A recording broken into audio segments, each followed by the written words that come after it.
पहले तो मंच पर उपस्थित हमारे साथ बांडीपुरा के विधायक मेरे बड़े भाई निज़ामुद्दीन भट्ट साहब, चीफ व्हिप भी हैं कांग्रेस लेजिस्लेटिव पार्टी के, भाई हामिद अब्दुल साहब सीनियर कांग्रेस लीडर हैं, इरफान नाकिब साहब डीसीसी प्रेसिडेंट हैं, आबिद कश्मीरी साहब जनरल सेक्रेटरी इंचार्ज हेडक्वार्टर्स और डॉक्टर आदिल साहब मीडिया कोऑर्डिनेटर हैं। और आप सभी जो प्रेस के हमारे बंधु और साथी यहाँ पर उपस्थित हैं, आप सभी का बहुत बहुत धन्यवाद कि आप सभी यहाँ पर आए। तो आज हम आपके सामने इसलिए आए हैं ताकि भाजपा ने, भारतीय जनता पार्टी ने जो एक नया अफवाह फैलाई है नेशनल हेराल्ड को लेकर, उसके बारे में कुछ तथ्य हम सब आपके सामने प्रस्तुत कर सकें। क्योंकि ये मामला जो है ये कानूनी मामला नहीं है, ये मामला बदले की भावना का है, ये मामला न्याय का तो है ही नहीं, ये मामला राजनीतिक तांडव है। और आज हम आप सभी के सामने यहाँ कोई कानूनी बहस करने नहीं आए हैं, हम यहाँ इसलिए आए हैं ताकि जो राजनीतिक विद्वेष है उसकी पराकाष्ठा को उजागर कर सके। क्योंकि ये जो नेशनल हेराल्ड केस है, इसका आयुध बनाकर भारतीय जनता पार्टी अपनी सत्ता की मशीन गन में लोड करके लोकतंत्र की छाती पर वार कर रही है। क्योंकि भारतीय जनता पार्टी 3 तरीकों से चलती है, पहले झूठ फैलाती है, फिर मुद्दों को भटकाती है और फिर इतिहास को मिटाने की नाजायज कोशिश करती है। अब लगातार ये एक बात बोल रहे हैं कि नेशनल हेराल्ड में घोटाला हुआ, तो मैं आप सभी साथियों के माध्यम से बता दूं कि नेशनल हेराल्ड कोई सिर्फ अखबार नहीं है, ये एक आंदोलन है। ये वो आंदोलन है जिसने हमारी आज़ादी को स्याही देने का काम करा है। 1937 में इसको स्टार्ट करा पंडित जवाहरलाल नेहरू जी ने, पुरुषोत्तम दास जी ने, नरेंद्र देव जी ने, हमारे रफ़ी अहमद किदवई साहब ने। अब मुझे आप सबको ये बताने की तो ज़रूरत है नहीं कि आज़ादी के आंदोलन में इन सभी का सिर्फ पसीना नहीं बल्कि खून भी लगा था। हमारी कांग्रेस पार्टी लगातार उस आंदोलन से लड़ती आ रही है, उस आंदोलन के समय से लड़ती आ रही है। एक समय था जब 1942 में ब्रिटिशर्स ने इस पेपर, इस अखबार नेशनल हेराल्ड में जब कांग्रेस पार्टी और जवाहरलाल नेहरू साहब और जब सारी उसमें बातें छपा करती थी, तो ये थर थर कांपते थे ब्रिटिशर्स, उन्हें डर लगता था। क्योंकि भारत छोड़ो आंदोलन की शुरुआत वहीं से हुई थी और इसलिए 1942 में ब्रिटिशर्स ने उस समय इसको बैन करा था। और आज वही इतिहास भारतीय जनता पार्टी दोहरा रही है, क्योंकि ये प्रतिशोध दिख रहा है, भारतीय जनता पार्टी का प्रहार दिख रहा है जो हमारे इतिहास को मिटाने की कोशिश कर रही है।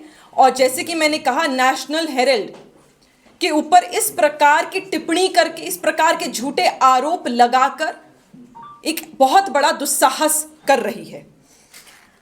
अब मुझे, क्योंकि यहाँ पर इन्होंने हास्य का विषय, और मैं हंस इसलिए रही हूँ क्योंकि इन्होंने बड़े बड़ी बातें करी, मनी लॉन्ड्रिंग जैसा बड़ा आरोप लगाया नेशनल हेराल्ड पे। अब मनी लॉन्ड्रिंग में जानना चाहती हूँ, जहाँ 1 रुपये का लेन देन नहीं हुआ, जहाँ ब्लैक मनी इन्वॉल्व नहीं है, जहाँ पर कोई भी घोटाला नहीं हुआ, कोई निजी फायदा नहीं हुआ, वहाँ आप इसको कैसे मनी लॉन्ड्रिंग का, हवाला भी नहीं हुआ, वहाँ आप कैसे इसको मनी लॉन्ड्रिंग का नाम दे सकते हैं?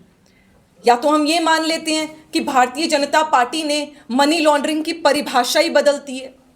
क्योंकि अगर हम नेशनल हेराल्ड की बात करें तो 2002 से 2011 तक कांग्रेस पार्टी ने 100 किश्तों में 90 करोड़ रुपए एजीएल कंपनी को इसलिए दिए, और आप कनेक्ट करेंगे क्योंकि यहाँ पर हमारे सारे प्रेस के भाई बंधु बैठे हुए हैं, साथी बैठे हुए हैं।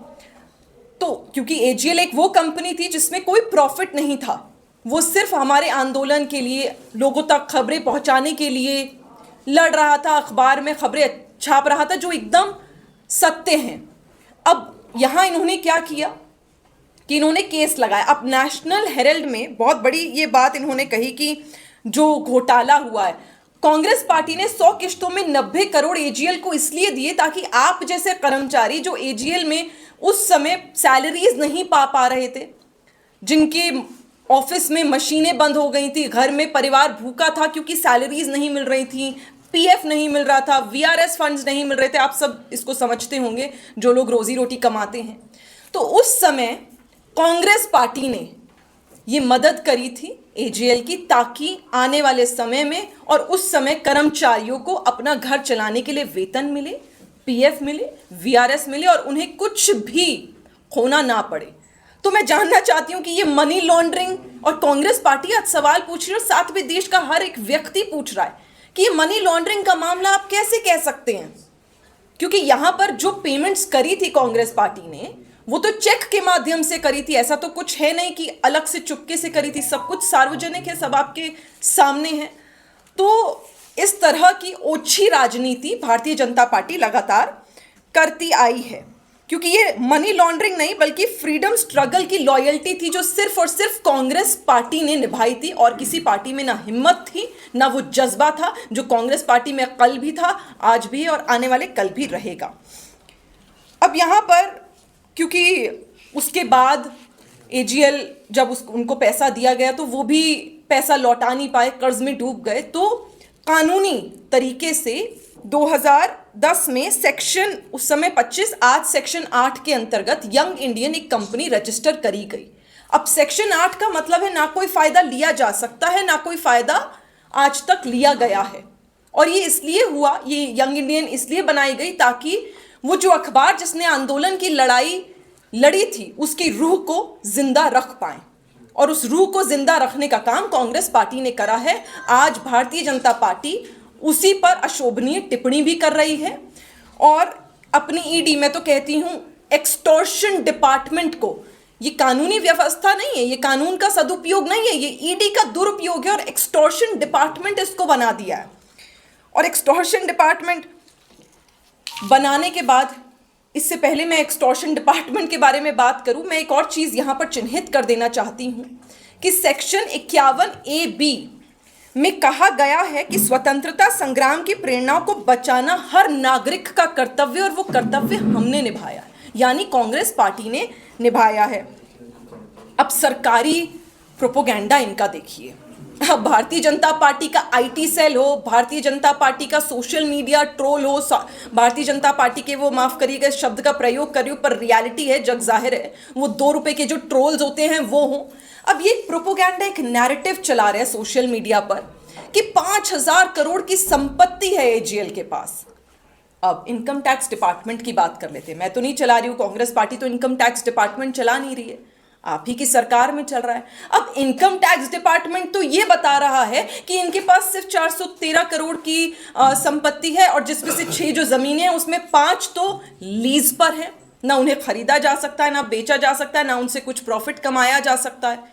तो ये किस प्रकार की बातें हैं? ये गणित तो भारतीय जनता पार्टी ही समझा सकती है कि इनकम टैक्स डिपार्टमेंट कुछ कह रहा है और इनकी जो आईटी सोशल मीडिया के ट्रोल्स हैं, जो व्हाट्सएप यूनिवर्सिटी से शायद अपना ज्ञान लेते हैं, वो कर रहे हैं। और मैं आपके चैनल के माध्यम से, आपके पत्रकार बंधुओं के माध्यम से ये बात भारतीय जनता पार्टी की सत्ताधारी जो पार्टी है, देश के प्रधानमंत्री नरेंद्र मोदी तक पहुंचाना चाहती हूँ कि व्हाट्सएप यूनिवर्सिटी से जब आप ज्ञान लेते हैं ना, तो वो शोभा नहीं देता है उस स्टैचर को, प्रधानमंत्री के पद को।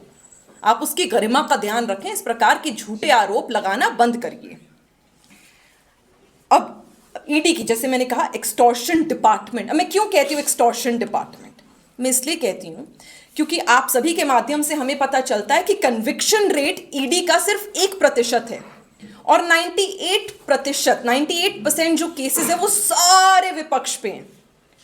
अब विपक्ष पे हैं तो लेकिन डरने की बात नहीं है, क्योंकि ये मुझे बहुत पीछे अपने बचपने में वो गाना याद दिला देता है कि washing powder Bhajpa, washing powder Bhajpa, दूध सी सफेदी भाजपा से आए। और मैं ये इसलिए कह रही हूं क्योंकि देश के प्रधानमंत्री नरेंद्र मोदी खड़े होकर कहते हैं एक नेता के बारे में कि 70,000 करोड़ का घोटाला हुआ है, और अगले 2 दिन में उसी व्यक्ति को जिसने घोटाला करा, और नरेंद्र मोदी ने खुद कहा, उसी व्यक्ति को आप अपनी सरकार में उप मुख्यमंत्री बना देते हैं। तो डरने की बात नहीं है। आप जैसी भारतीय जनता पार्टी में जाएंगे तो ये अपनी वॉशिंग मशीन से आपको दूध की तरह सफेद कर देते हैं, साफ कर देते हैं। तो ये extortion department Bharatiya Janata party का सिर्फ विपक्ष के नेताओं पर चलता है, क्योंकि 2023 में, अब इसके अलहदा एक दो बातें कर लेते हैं, 2-3 पॉइंट्स में चिन्हित कर देना चाहती हूँ कि 2023 में पतंजलि, सभी ने नाम सुना होगा, पतंजलि ने रुचि सोया की 9,000 करोड़ की लेन देन माफी करी और उसमें निवेश करा। सरकार, मोदी सरकार ने खुद वोडाफोन में 36,000 करोड़ का निवेश करा। उसको आप इक्विटी कहकर, उसको आप हर चीज कहकर तो एकदम साफ कर देते हैं, एकदम क्लीन करते हैं। लेकिन अगर राहुल गांधी जी, सोनिया गांधी जी, कांग्रेस पार्टी किसी आंदोलन को बचाने के लिए, उसकी रूह को बचाने के लिए काम करती है तो वो घोटाला हो जाता है। तो ये सियासी गुंडागर्दी है।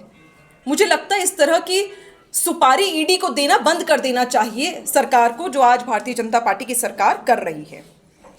क्योंकि अगर अखबार से ही सवाल पूछना है तो आपके माध्यम से हम सवाल उठा देते हैं आज कि भारतीय जनता पार्टी आरएसएस 5 जन्ने चलाती है, तरुण भारत चलाती है, द ऑब्जर्वर चलाती है, ये सब आप चलाते हैं, यानी सरकार में हैं आप, ये पोस्ट, डिजिटल मीडिया, ये सब आप चलाते हैं और इन्हें अखबार कहते हैं और करोड़ों के इश्तिहार आप इन्हें देते हैं। हमने तो नहीं कहा कि घोटाला हो रहा है, नहीं कहेंगे, क्योंकि ये आपने अखबार चला रहे, आप सत्ता में है, वो कर सकते हैं। तो पहले आप हम पर सवाल उठा रहे हैं, आप कांग्रेस पार्टी पर सवाल उठा रहे हैं, उससे पहले आप इसका जवाब दीजिए कि आप जो अपने पत्र चला रहे हैं, 5 जन्ने और तरुण भारत और ऑब्जर्वर, वो आप क्यों चला रहे हैं? और चला रहे हैं तो हमसे भी सवाल पूछने का आप हक रखते नहीं है, क्योंकि आपको पता है आप गलत कर रहे हैं। उसके बाद एक दो चीजें और, 2012 में अब स्वघोषित शेर कहा करते थे भारतीय जनता पार्टी के सुब्रमण्यम स्वामी को, स्वघोषित शेर मैं कह रही हूं। 2012 में इन्होंने ईसी में, यानी इलेक्शन कमीशन में जाकर शिकायत दर्ज करी कांग्रेस पार्टी के खिलाफ कि इन्होंने फंड्स का दुरुपयोग करा। जो इलेक्शन कमीशन है उन्होंने रिप्रेजेंटेशन ऑफ पीपल एक्ट्स में बताया कि धारा 29B और 29C के अंतर्गत एक पॉलिटिकल पार्टी जो अपना फंड आता है उसको किसी भी तरह से इस्तेमाल कर सकता है, पर पारदर्शिता होनी चाहिए।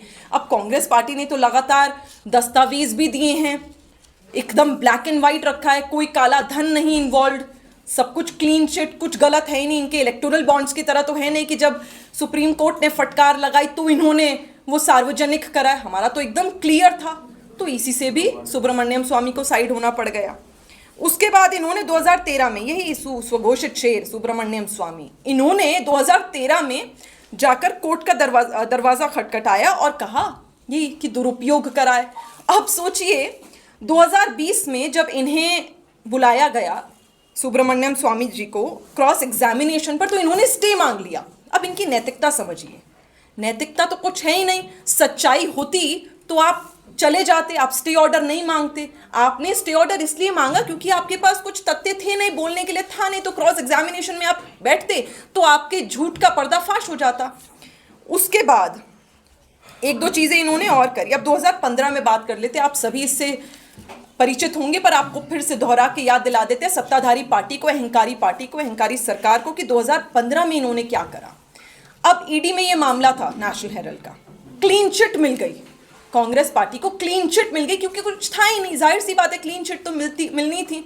तो ये इतने घबरा गए, भारतीय जनता पार्टी इतनी घबरा गई, उन्हीं की सरकार थी, कि उस समय के जो सिटिंग ईडी तत्कालीन निदेशक थे श्री राजन कटोच साहब, उनको निकाल दिया। कहा कि तुम चले जाओ। क्यों निकाला? क्योंकि उनको ये चिढ़ हो गई कि कैसे क्लीन चिट दे दी, क्योंकि आपने बिना इसको अनबायस्ड तरीके से कैसे आपने इन्वेस्टिगेशन कर ली, क्योंकि उनका मनचाहा रिजल्ट नहीं आया। जब इन्होंने निकाला, फिर 2015 के एंड में एक और बार ये केस को खोला। उसके बाद क्या होता है, अब 2023 में ईडी ने प्रोविजनल अटैचमेंट ऑर्डर निकाला, जो खुद एक तरफा था, अंतरिम था, उसको छोड़ देते हैं।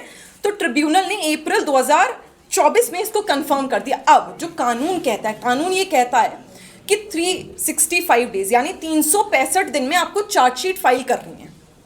अब भारतीय जनता पार्टी 365 दिन ये सोचती रही कि कैसे झूठ को सच बनाकर परोसा जाए जनता के सामने, और 365 दिनों में इन्होंने चार्जशीट फाइल नहीं करी। सीधा 365वें दिन आकर इन्होंने चार्जशीट फाइल करी। लगातार इन्होंने 365 दिन बर्बाद करे और चार्जशीट 365वें दिन फाइल करी। और ये फाइल नहीं करी, इन्होंने आप पत्रकार बंधुओं के कानों में आवाज फूकी, एक खबर लीक करी कि चार्जशीट फाइल हो गई। अरे भैया, तथ्य हैं, आप मजबूत हो, अगर आपने चार्जशीट फाइल करी है तो सार्वजनिक करो ना। ये खबर लीक करने का ड्रामा क्यों कर रहे हो? हम तो मांग रहे हैं प्रेस वार्ता करके। 57 शहरों में कांग्रेस के अलग अलग नेता प्रेस वार्ता करके सवाल पूछ रहे हैं, आप जवाब दीजिए ना। हम तो मांग रहे हैं आप चार्जशीट दीजिए जो आपने फाइल करी, क्योंकि ये ईडी की चार्जशीट नहीं है, ये भारतीय जनता पार्टी की नफरत की चार्जशीट है जो इन्होंने फाइल करके आपके कानों में सिर्फ मीडिया के द्वारा लीक करके परोसी है। अब क्या कर सकते हैं, क्योंकि ये तो सस्ती नौटंकी कर रहे हैं। हम कह रहे हैं कोर्ट में मिलिए। और साफ सीधी सी बात है, जिस पार्टी ने, जिस आरएसएस ने, जिस भारतीय जनता पार्टी ने ब्रिटिशर्स का साथ दिया था, आज वो हमें आजादी का पाठ पढ़ा रहे हैं। ये तो वो लोग हैं जिन्होंने भारतीय स्वतंत्रता संग्राम की सच्चाई को मिटाने की कोशिश करी है। पर मैंने याद दिला दूं कि कांग्रेस के लिए आजादी सिर्फ एक शब्द नहीं है। आजादी एक तारीखी याद नहीं, एक मिशन है, एक जज्बा है, एक कर्तव्य है। और आज फिर एक बार आजादी की गूंज पूरे भारतवर्ष में गूंज रही है, और वो है नफरत के बाजार से आजादी।